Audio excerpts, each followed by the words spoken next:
précieux nom de notre Seigneur et Sauveur Jésus-Christ. Et je bénis vraiment le Seigneur qui nous donne du temps pour pouvoir partager sa parole. Et je vous dis merci, vous qui êtes connectés aussi et qui accordez du temps au Seigneur. Nous allons donc prier tous ensemble pour recommander ce moment entre les mains de Dieu. Oui, tendre Père, merci pour cette grâce, merci pour cette table que tu dresses pour nous, Seigneur. Parle à nos cœurs, que ta parole nous corrige, nous instruise, nous libère, nous restaure et nous renouvelle, oh Dieu. Merci, Seigneur Jésus, pour ce moment. Sois-en au centre, Père, au nom de Jésus. Amen.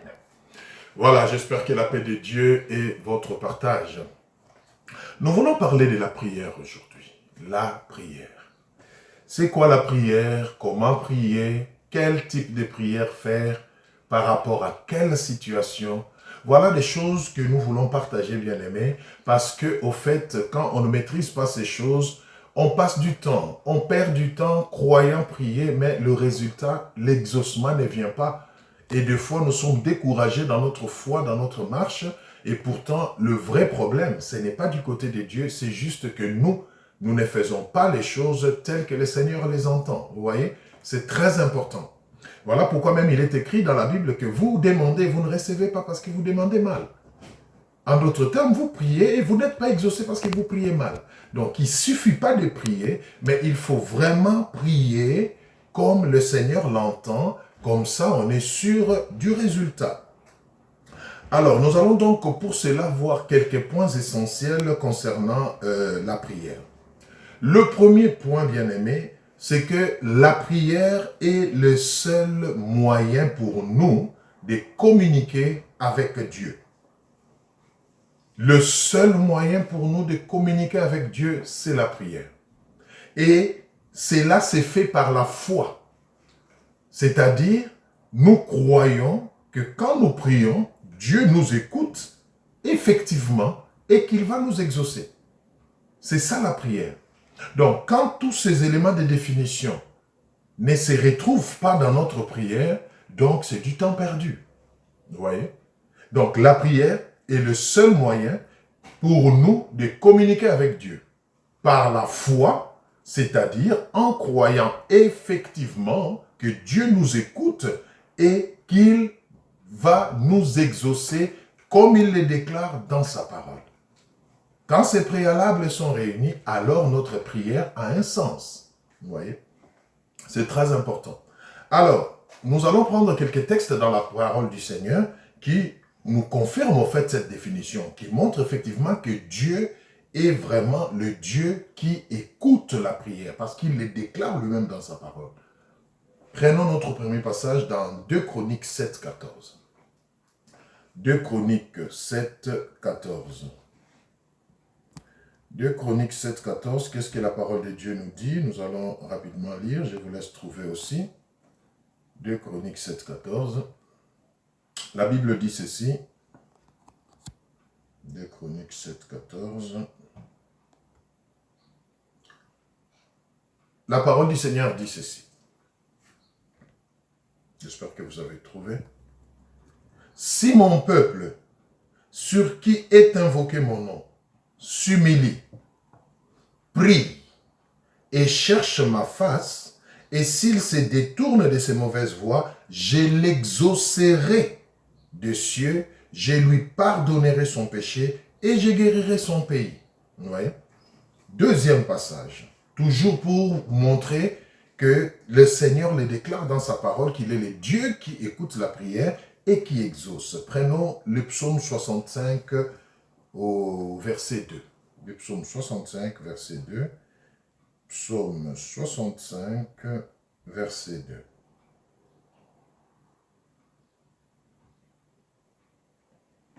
Ô toi qui écoutes la prière, tous les hommes viendront à toi. Voyez? Ô toi qui écoutes la prière. La Bible le déclare, Dieu écoute la prière. Et quand nous prions, nous devons croire par la foi qu'il nous écoute. C'est ça le point de départ. Parce que si nous prions sans croire que Dieu nous écoute, si nous prions par formalité, le résultat ne peut qu'être nul. Vous voyez? Prenons un dernier passage finalement dans Proverbe 15, 29, qui nous prouve encore que Dieu écoute vraiment la prière, comme le déclare sa parole, Psaume 15, 29. La Bible dit ceci, Psaume 15, 29. Les cœurs du juste, ah non, 29, pas 28. L'Éternel s'éloigne des méchants, mais il écoute la prière des justes. Donc Dieu écoute la prière. Et les justes ici, c'est qui? C'est moi et toi qui croyons en Jésus. Nous ne sommes pas justes par nos œuvres. Parce que ça peut vous faire tiquer, vous dites, mais la Bible est claire, Dieu écoute la prière du juste, mais nous ne sommes pas justes, nous sommes des pécheurs. Non, bien-aimés. Quand Dieu nous regarde et quand nous nous approchons de lui, il ne nous voit pas, mais il voit Christ, l'agneau immolé, à notre place. Dieu nous attribue la justice au travers de Jésus-Christ. Voilà pourquoi la foi en Jésus-Christ est très importante. Donc, quand nous nous approchons en prière devant le Seigneur, commençons par croire qu'il nous écoute effectivement. C'est très important. Et pourquoi nous devons croire qu'il nous écoute? C'est tout simplement parce que sa parole nous le confirme, comme nous venons de le lire dans ces 3 passages. Donc, c'est vraiment un préalable bien-aimé.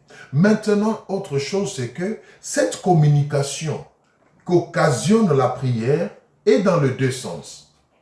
Nous avons dit la prière, c'est le seul moyen pour nous de communiquer avec Dieu. Maintenant, cette communication est bilatérale, il est dans les 2 sens. C'est-à-dire, nous parlons à Dieu, d'accord, Dieu nous écoute, et Dieu aussi nous parle et nous l'écoutons.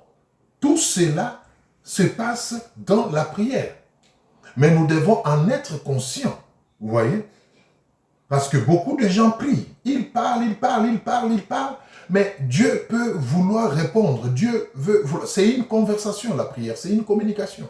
Mais souvent nous prions mal, pourquoi? Parce que nous croyons épater Dieu, nous croyons l'impressionner par des paroles, par de l'éloquence, nous parlons sans cesse. Mais des fois, quand nous prions, bien-aimés, pour être efficaces, nous devons apprendre à observer de temps en temps le silence dans la présence de Dieu pendant que nous prions et être sensible à son esprit parce qu'en ce moment-là, il peut aussi nous parler, nous inspirer quelque chose, nous donner une directive ou une orientation.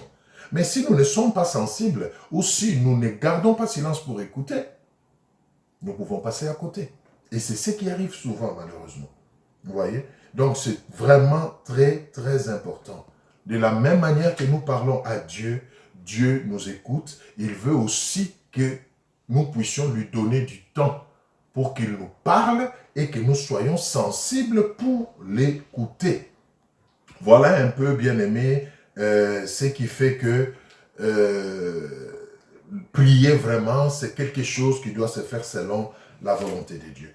Nous allons prendre certains autres passages, bien-aimés cette fois-là, qui nous montrent que Dieu, en effet, parle et que nous devons être sensibles pour l'écouter. C'est très important, bien-aimé. Tu ne peux pas faire 1 heure de prière, tu ne peux pas faire 2 heures de prière et ne faire que parler, oh Seigneur, oh Seigneur, oh Seigneur. Non. À un moment donné, garde silence. Toujours dans la prière. Et sois sensible à son esprit. Quelque chose se passera. Parce que la Bible, de la même manière qu'il nous confirme que Dieu écoute, elle nous confirme aussi que Dieu parle. Donc, il parle quand? Il parle quand il veut. Mais sinon, pendant que nous prions, c'est le moment privilégié où il nous parle parce que nous sommes dans sa présence. Mais nous devons être sensibles pour entendre sa voix. C'est très important. Ou ressentir et capter ce qu'il nous met à cœur pendant ce moment. C'est très important. Nous allons prendre quelques passages qui montrent que Dieu parle aussi. Nous avons vu qu'il écoute, maintenant nous allons voir qu'il parle aussi. Alors, nous prenons 1 Roi 19, 13. 1 Roi 19, 13. La Bible dit ceci.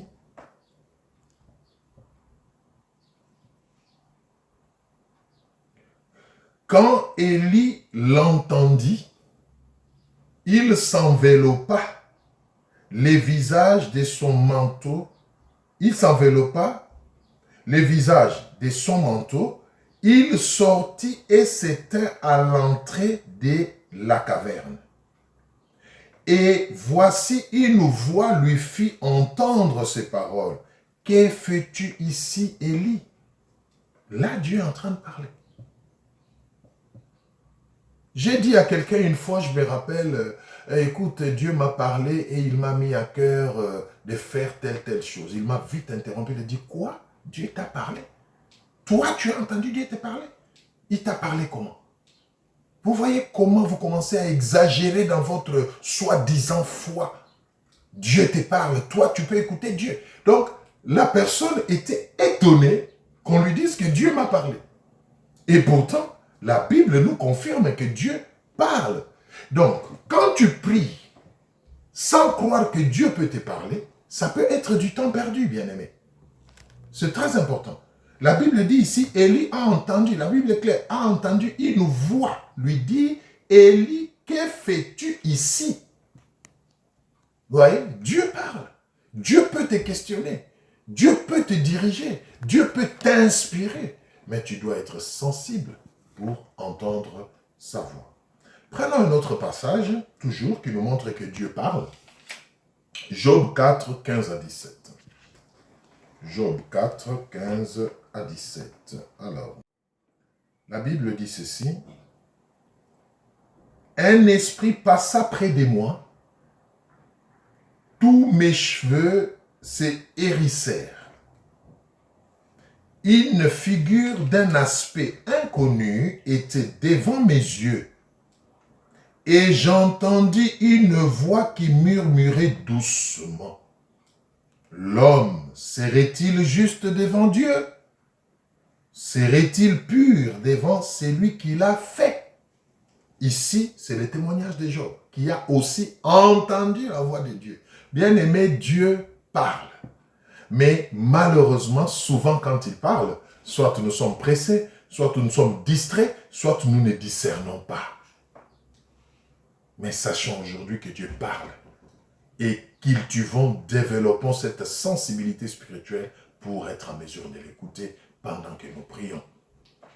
Il y a des gens qui se plaignent, mais ça fait 2 ans, 3 ans que je prie, mais Dieu ne me parle pas, je ne vois aucun signe. Bien-aimé, sois honnête. C'est toi qui as loupé ce que Dieu a dit. Dieu parle toujours. Dieu parle toujours, mais souvent nous passons à côté.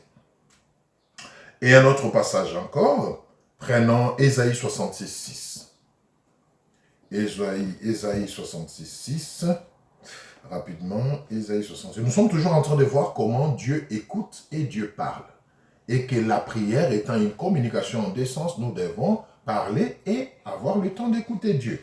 Alors, Ésaïe 66, 6, qu'est-ce que la parole de Dieu nous dit? Ésaïe 66, 6. Écoutez ce que la Bible dit. Gloire au Seigneur. Une voix éclatante sort de la ville. Une voix sort du temple. C'est la voix de l'Éternel qui paye à ses ennemis leur salaire. C'est la voix de l'Éternel. Bien-aimé, Dieu a une voix, Dieu parle. Et il aime nous parler, mais qu'il écoute, qu'il lui prête oreille. C'est là le problème. Nous allons finir en prenant un dernier passage dans le Nouveau Testament, parce que jusque-là, si vous avez constaté, nous avons évoqué des passages de l'Ancien Testament. Vous risquez de dire que Dieu parlait dans les temps et qu'aujourd'hui il ne parle plus. Non, nous allons prendre un passage ou deux dans le Nouveau Testament aussi, et nous verrons que Dieu parle. Prenons Marc 9, 7. Marc 9, 7.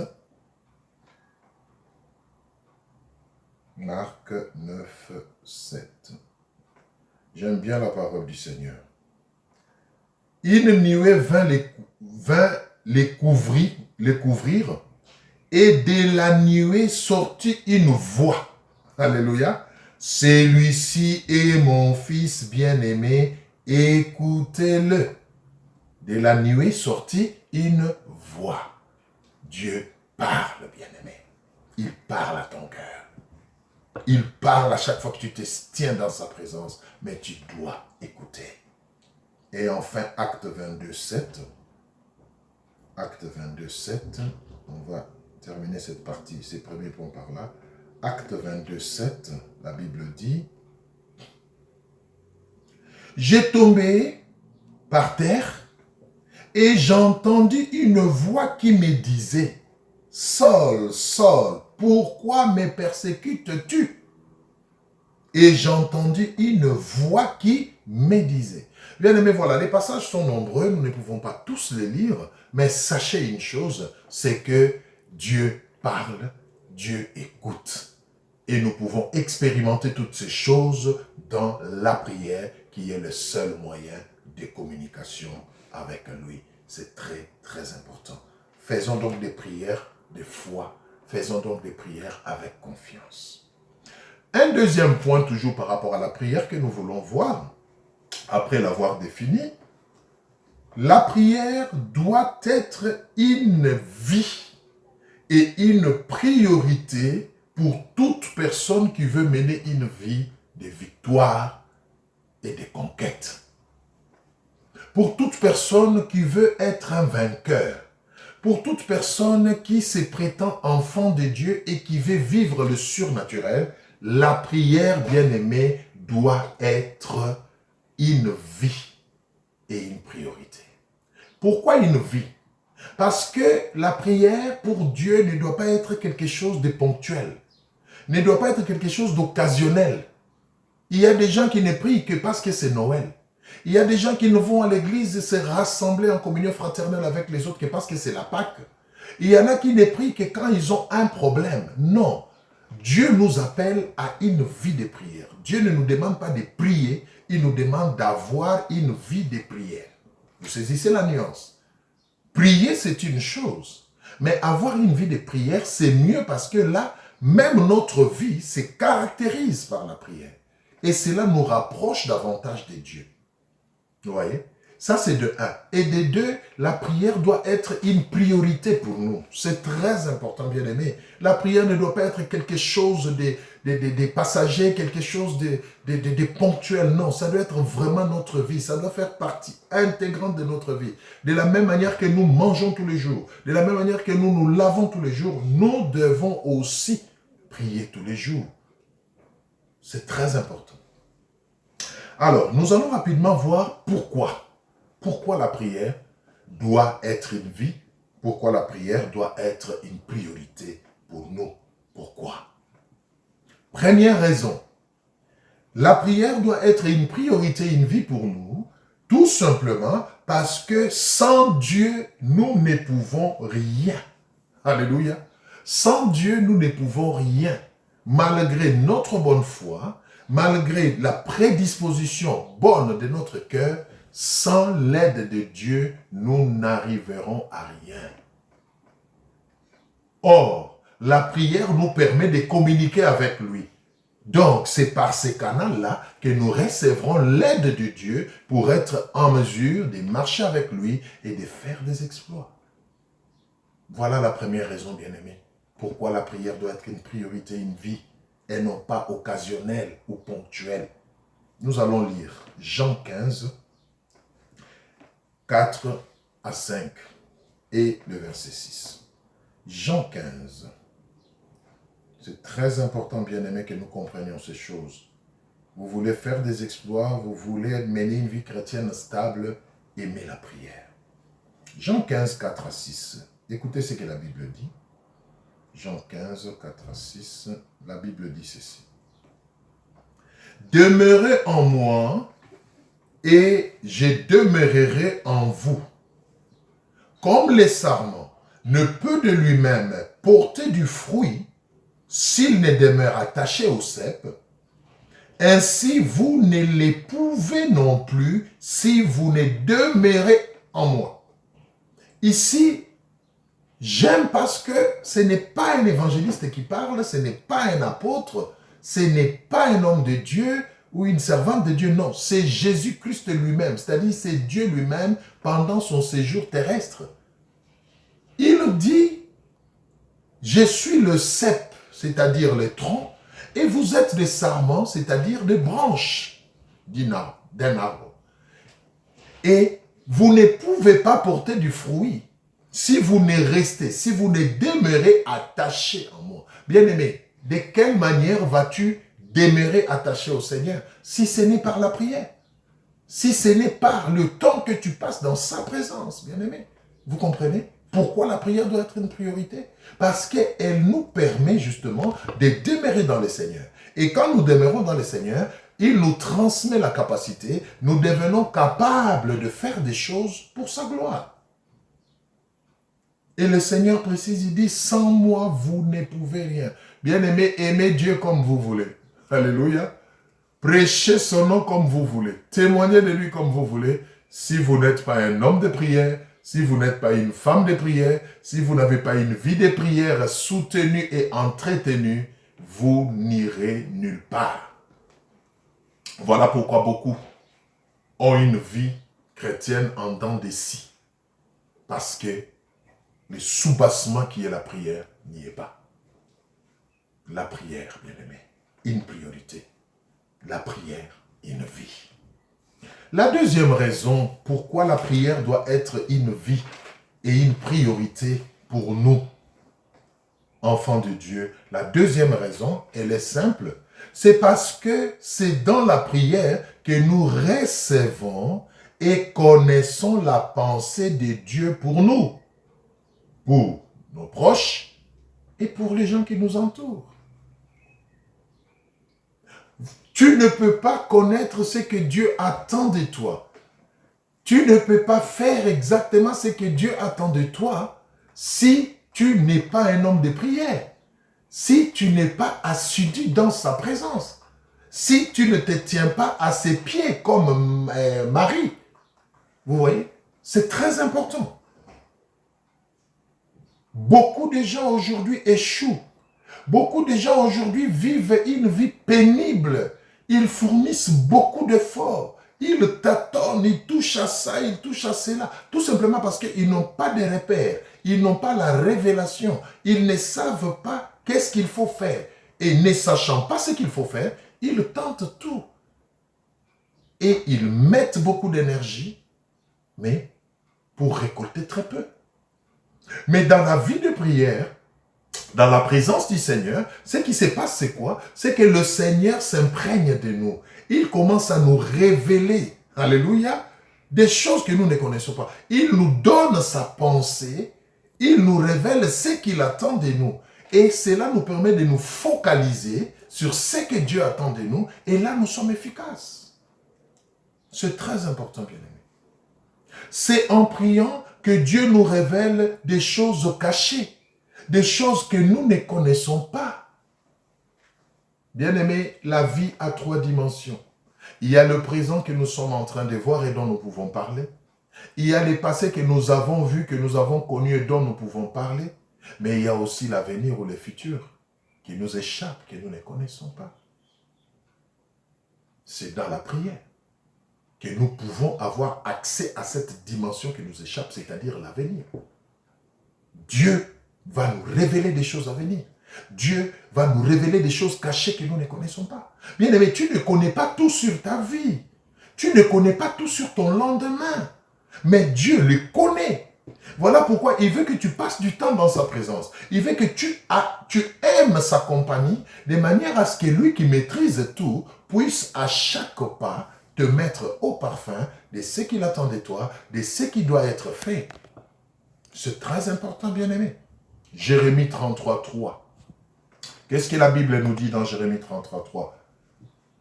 Invoque-moi et je te répondrai. Je te révélerai des choses cachées, des choses que tu ne connais pas. Alléluia. Oui, il y a des choses qui sont attachées à ta paix, bien-aimé, mais que tu ne connais pas. Il y a des choses qui sont attachées à ta réussite, à ton succès, mais que tu ignores. Il y a des choses qui peuvent faire que tes affaires marchent, que ton mariage tienne bon, que tes enfants connaissent le Seigneur. Il y a des choses qui peuvent faire que ta famille soit sauvée, mais que tu ignores. Tu ne peux les connaître que quand tu passes du temps dans la présence de Dieu. Mais combien de gens passent du temps dans la présence de Dieu? Et nous sommes étonnés que les choses ne marchent pas. Nous sommes étonnés que la vie nous prenne au dépourvu. Nous sommes étonnés. Nous sommes surpris par des événements qui nous rattrapent. Mais si nous passons du temps dans la présence de Dieu, la Bible dit Dieu ne cache rien à ses serviteurs. Il le leur révèle. Il leur donne même des stratégies ou des astuces pour s'en sortir. C'est très important, bien-aimés. Ne vous engagez en rien. Ne faites pas des alliances sans sonder le Seigneur, sans passer du temps dans la prière. Même un travail. Même une alliance, une amitié, bien-aimé. Prenez un temps dans la prière. Demandez à Dieu qu'est-ce qui est caché derrière ces beaux contrats de travail qu'on me présente. Derrière ces salaires si alléchants qui me tentent, Seigneur. Qu'est-ce qui est caché? Derrière ces bels hommes que j'aimerais bien épouser et faire de lui, le papa de mes enfants. Qu'est-ce qui est caché derrière, Seigneur? Derrière cette belle femme qui fait battre mon cœur et que j'aimerais bien épouser, Seigneur. Qu'est-ce qui est derrière? Bien-aimé, il y a toujours un témoignage spirituel qui est caché derrière une situation, derrière une personne que seul Dieu peut nous révéler. Alléluia. La prière. La prière. Ne fais pas un choix sans prier et chercher la pensée de Dieu. Parce que tu ne sais pas ce que ces choix-là vont engendrer dans 2 ans, dans 3 ans. Quelque chose peut paraître beau et bien aujourd'hui, mais dans 2 ans, dans 3 ans, ça pourra peut-être faire ton malheur. Mais Dieu le sait. Si tu passes du temps avec lui, il te le dira. Mon fils, ne te laisse pas tenter par ces beaux contrats de travail. Parce que dans 2 ans, voilà ce qui va arriver. Mais nous sommes surpris, frustrés, parce que nous sommes limités. Et nous ne voulons pas associer Dieu dans ce que nous faisons. La prière nous évite beaucoup de choses. 3e raison pour laquelle la prière doit être une vie pour nous et une priorité. La 3e raison, c'est tout simplement parce que c'est la prière qui nous rend forts et résistants. Alléluia. Bien-aimés, nous sommes dans un monde perdu. Un monde voué à l'échec. Ne peut tenir dans ce monde. Ne peut résister au prince de ce monde qui règne. Ne peut tenir devant la tentation que celui qui a appris à demeurer dans le Seigneur par la prière. Sinon, avec cette chair bien-aimée, nous régnerons le Seigneur. Sinon, avec notre nature humaine, sans l'aide de Dieu par la prière bien-aimée, nous nous compromettrons toujours. Et voilà pourquoi vous n'êtes jamais debout. Vous êtes debout le matin, accroupi le midi et carrément par terre le soir. La vie de beaucoup d'enfants de Dieu, c'est ça. Très fort le matin, moins fort à midi et carrément affaibli et vaincu le soir. Parce qu'il n'y a pas de prière. Il n'y a pas de prière. La prière nous rend fort, la prière nous rend résistants. Quelqu'un qui passe du temps dans la présence de Dieu, il devient capable de résister à l'ennemi. Il devient capable, parce qu'au fait, ce n'est plus lui, mais c'est cette vie de prière, c'est cette présence divine en lui qui fait qu'il devienne fort et résistant. Alléluia. Matthieu 26, 41. Nous allons lire.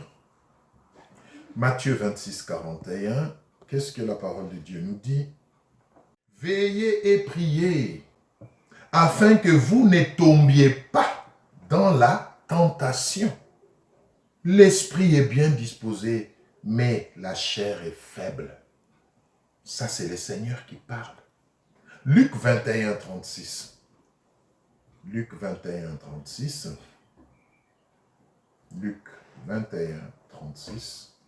La Bible dit ceci. Veillez donc et priez en tout temps, afin que vous ayez la force d'échapper à toutes ces choses qui arriveront et de paraître debout devant les fils de l'homme. La prière. Bien-aimé, tu ne peux pas résister à la pression de la chair. Tu ne peux pas abandonner le péché de toi-même. Tu as besoin de la prière. Tu as besoin de l'aide de Dieu. Et cette aide t'est donnée quand tu passes du temps dans sa présence. La prière nous rend forts et résistants. Veillez et priez pour ne pas tomber dans la tentation. Vous tombez à tout bout du champ, bien-aimés, parce que la vie de prière ne vous caractérise pas. Vous devenez un spécialiste de la repentance et de la confession. Vous, votre prière, il n'y a pas d'autre type de prière. Vous, votre prière, donc quand il faut prier, c'est la confession et la repentance. Vous n'adorez jamais, vous ne louez jamais parce que vous n'en êtes pas digne. Vous tombez à tout bout de champ. Et votre prière reste et demeure la repentance. Ce n'est pas normal. Le Seigneur nous appelle à grandir. Le Seigneur nous appelle à être forts. Le Seigneur nous appelle à être résistants. La Bible dit résistez au diable et il fuira loin de vous. Mais nous résistons comment au diable? En étant des hommes et des femmes de prière. Nous ne résistons pas au diable par nos biceps. Nous ne résistons pas au diable par notre beauté ou par notre éloquence. Non. Nous résistons au diable, bien-aimés, quand nous sommes revêtus du Seigneur par la prière. Alléluia. La prière. Combien de temps passez-vous dans la prière? Combien de fois priez-vous dans une journée? Que chacun réponde dans son cœur. Quatrième raison pour laquelle la prière doit être une vie et une priorité pour nous, enfants de Dieu. Elle est simple aussi. C'est tout simplement, c'est que la prière nous rapproche de Dieu et nous fait ressembler à Dieu. Alléluia. La prière nous rapproche de Dieu et nous fait ressembler à Dieu. La prière nous communique le cœur de Dieu. La prière réveille la divinité qui est en nous.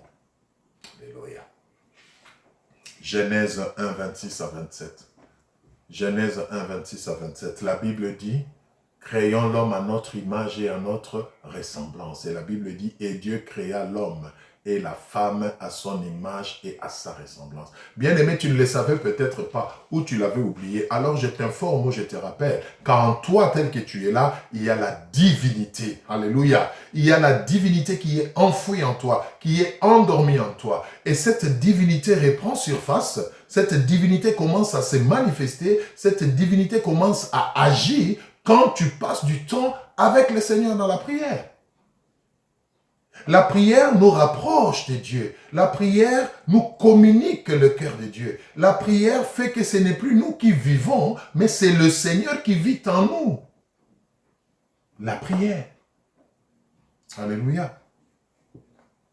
Genèse 82, 6 à 7. Qu'est-ce que j'ai dit? Psaume 82, 6 à 7. Psaume 82, 6 à 7. Qu'est-ce que la parole de Dieu dit? Nous allons lire rapidement aussi. Psaume 82.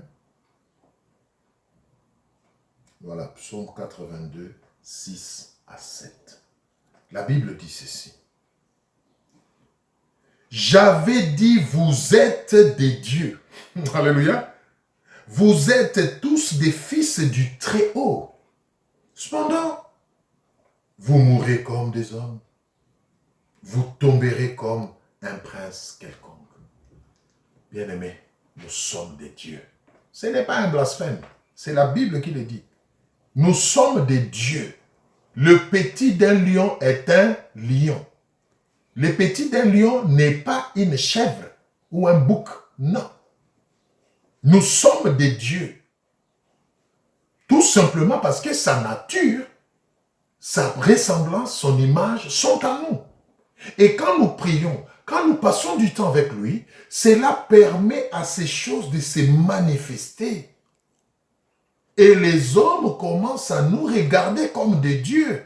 Souvenez-vous, Dieu a dit à Moïse, « Je fais de toi Dieu devant Pharaon. » Comment vous comprenez ça? C'est-à-dire, Pharaon, quand il regardait Moïse faire les choses, c'était comme un Dieu qui agissait. Alléluia. C'est très important, bien-aimés. C'est très important. Nous sommes des dieux, ne nous négligeons pas. Et c'est la prière qui affirme ces choses. C'est la prière qui atteste ces choses, bien-aimés. Cinquième et avant-dernière raison pour terminer,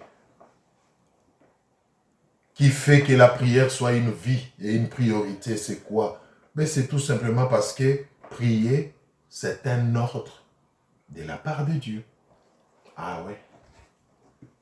Prier, c'est un ordre de la part de Dieu. Dieu ne nous supplie pas de prier. Dieu ne nous prie pas de prier. Dieu nous demande, nous instruit. Nous devons prier. C'est un ordre. Donc, quand tu ne pries pas, tu désobéis à un ordre divin. Et la désobéissance, c'est un péché. Donc, cela nous amène aisément à dire que quelqu'un qui prétend être enfant de Dieu, mais qui n'a pas une vie de prière, pour qui la prière n'est pas une priorité, il est en train de pécher. Donc, vous comprenez que le péché, ce n'est pas seulement l'adultère. Le péché, ce n'est pas seulement le meurtre ou le vol. Parce qu'il y a des gens qui se consolent. Moi, je ne tue pas, je ne fais pas l'adultère, oui. Mais quand tu ne pries pas, tu pêches. Et le salaire du péché, c'est la mort. Vous comprenez un peu ces choses, bien aimés. 1 Thessaloniciens 5, 17 et 19. 1 Thessaloniciens 5, 17, et nous allons lire 19. Nous sommes presque à la fin. 1 Thessaloniciens, gloire au Seigneur. 1 Thessaloniciens 5, 17 et 19. Écoutez ce que la Bible dit. Priez sans cesse. Point barre. C'est un ordre. La Bible le dit, quand vous avez le temps, priez. Si vous le pouvez, priez. Non. Priez sans cesse. C'est de l'impératif. C'est un ordre. Tu ne pries pas, tu n'obéis pas à cet ordre et tu pêches. Tout simplement. 19. N'éteignez pas l'esprit. Un autre ordre. Dieu a mis en nous son esprit. Il le chérit et il nous donne l'ordre de ne pas l'éteindre. Et le seul moyen pour ne pas éteindre l'esprit de Dieu en nous, c'est de prier et de demeurer dans la prière. Donc, quand on ne fait pas toutes ces choses, vous comprenez qu'on n'est pas en ordre avec Dieu.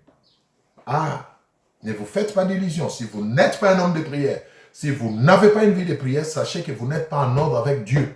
Parce qu'il y a des ordres, des instructions auxquelles vous ne respectez pas, vous ne répondez pas. Et enfin, pour terminer aujourd'hui,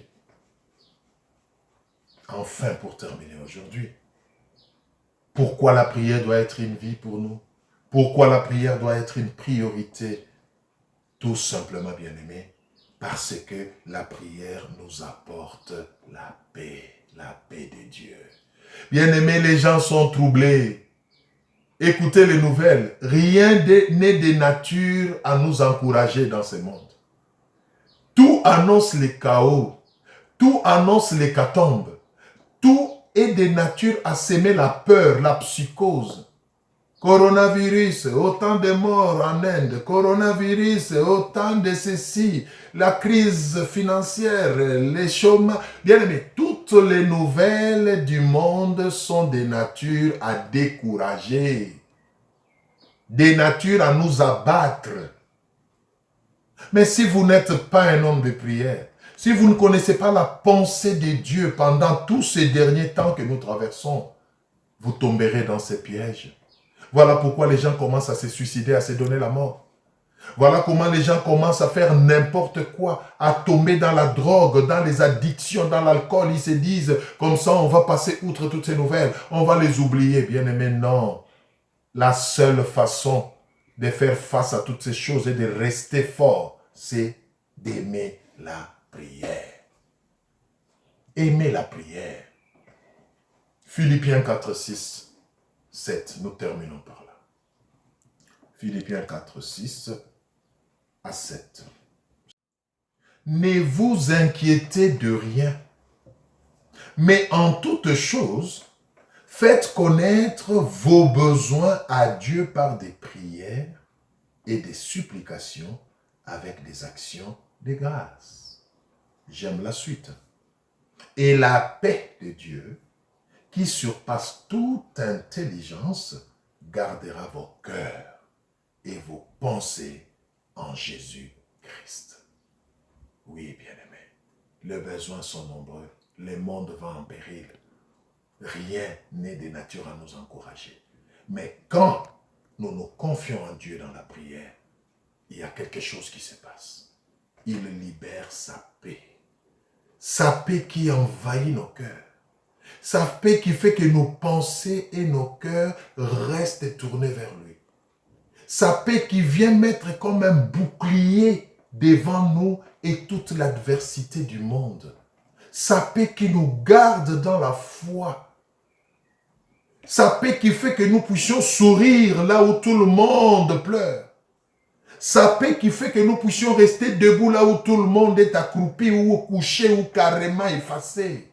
Sa paix qui fait que nous puissions continuer à marcher là où tout le monde est fatigué et baisse le bras.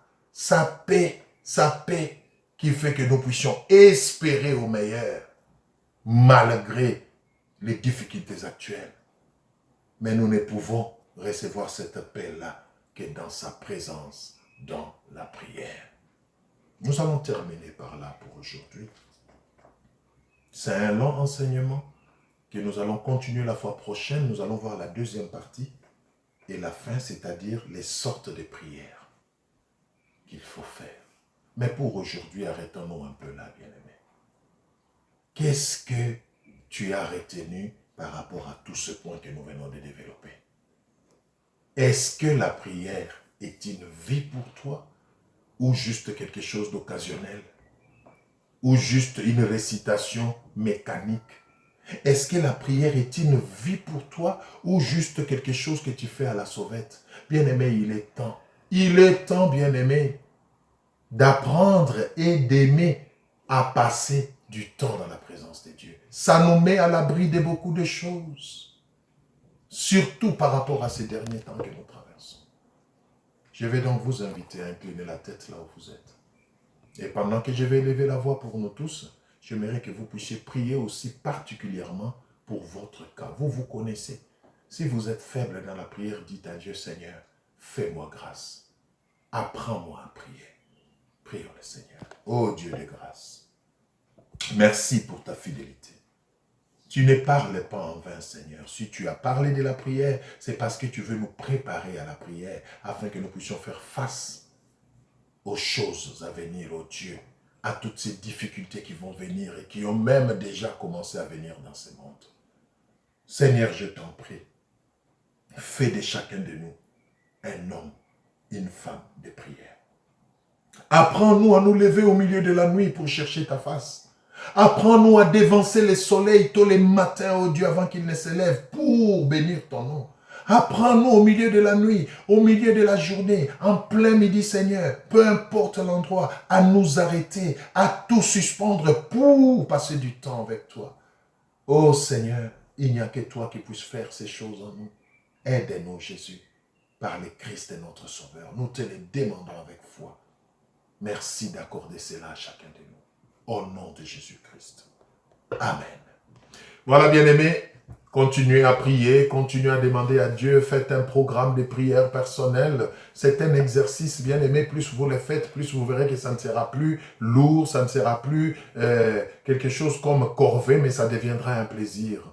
Mais le Seigneur seul va vous aider. Je vous dis à la prochaine occasion, soyez bénis, vous et vos maisons respectives. Au revoir.